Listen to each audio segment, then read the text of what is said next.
আদা বাটা, রসুন বাটা, কাঁচা লঙ্কা বাটা,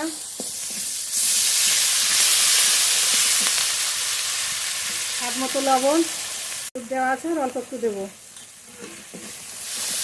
মশলাটা খুব ভালো করে কষিয়ে নেব। একটু জল দিয়ে মশলাটা খুব ভালো করে কষিয়ে নেব। জল, বন্ধুরা, চিংড়ি মাছের মালাইকারি তো আপনারা অনেক রকমভাবে খেয়েছেন। এই আমুল দুধ দিয়ে একবার রান্না করে খেয়ে দেখবেন। 2 প্যাকেট আমুল দুধ নিয়েছি, গুলে নেব।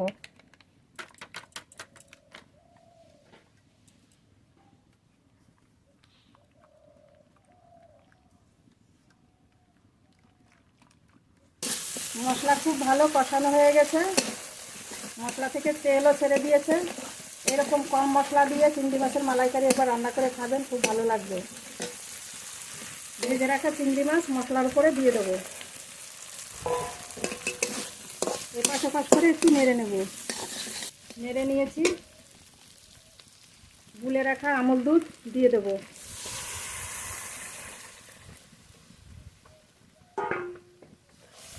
এবার খুব ভালো করে জাল দিয়ে নেব।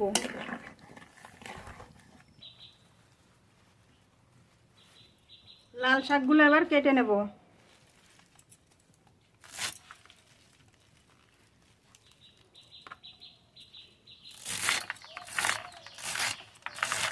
ছোট ছোট করে কেটে নেব।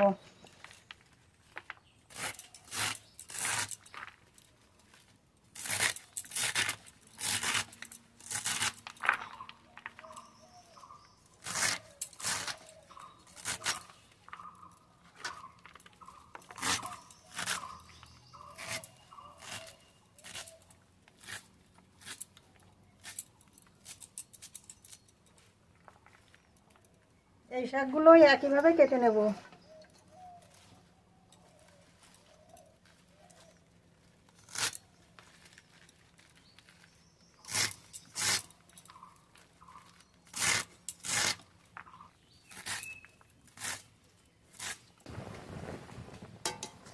ঝোল খুব ভালো জাল হয়ে গেছে, আর একটুখানি জাল দিয়েই নামিয়ে নেব।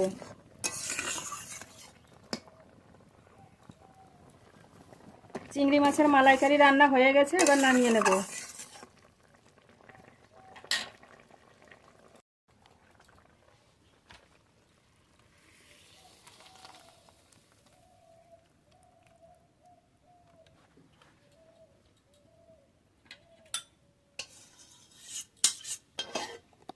লাল ডাঁটা শাক ভাজা করব, তার জন্য ফোড়ন করে নেব। কড়াইতে সরষের তেল